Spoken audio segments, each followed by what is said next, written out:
Ayan. And we're back na si Beatrice. Magandang hapon sa inyo lahat at ako'y nasa trabaho ngayon, Monday kasi. So I have to go the run sa mga barangay dito sa amin.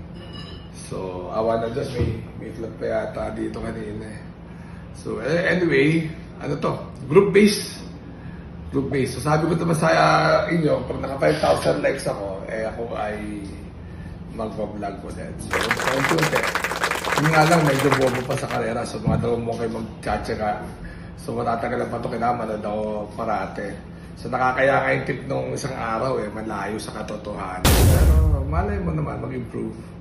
Ayan, wala pa kasi masyadong generic lang yung tip ko, yung kung ano yung mga magagaling, wala pa ako masilip. So pasensya na po kayo.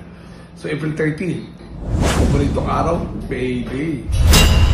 Pero yung tip ni Michael Lyons, ang galing nakuha niya yung mga dehado. Sabi ko na nga ba pag si Michael talaga, may tama talaga yun si Michael. So anyway, race 1. Group base number 11 to. So ano ko dito? 2-horse race, runway 10, grand laughter. Pero pag naglutsyan to, baka makalusot yung ulo, 3. So, pero just the same, kung susugal ako, sa 2. Very tricky ang group base kasi nung nakaraan, 4-4, pero 15 lang binigay. So, isang dihado lang dito, masasaktan na kayo. But anyway, 2 and 4. Alright? Alright. Ayan, di ba nagagamit yung Gable? So, race number 2. Group race naman number 14. Dito, parang nalalamangan ako kay Dreams of the World. Ang second choice ko ay You'll Never Know. 2 and 3. So, short vlog lang to kasi nga, medyo namamadali. O, ayan. Race number 3 na tayo. So, si Don Pedro, balita ko, makita ako din mga tinatakbo mula nung nahawakan ni super trainer JJ Casal. Don Pedro, yan. First choice. Parang nanalo ng dehado raw yan, tsaka nasigunda sa sobrang lakas, so tataysera sa isang malakas na laban last time. So yun ang review ko dyan. Second choice ko yung shine na rin. Kasi yung munding nung nakaraan, parang mabilis din yung Don Pedro, so baka matanglawan ka agad. Pero lamang yan si Don Pedro. Alright? Race number 4. Sa race number 4, may kabayo po ako dito si Lemon Bell. Ang kalaban ho nito si Little Annie. Sana manalo po siya. Little Annie ho kasi, bandera, wala akong habol. So, hindi ko alam po saan. Baka if ever maglakad dyan, abutan natin. Kasi naman parating laban naman yan So, sana manalo. Wala lang masyad dito kung matatalo. Pero laban yan. Alright? Alright. Wala pa try na try. Sobrang kasing init ng panahon Sobrang init ng panahon.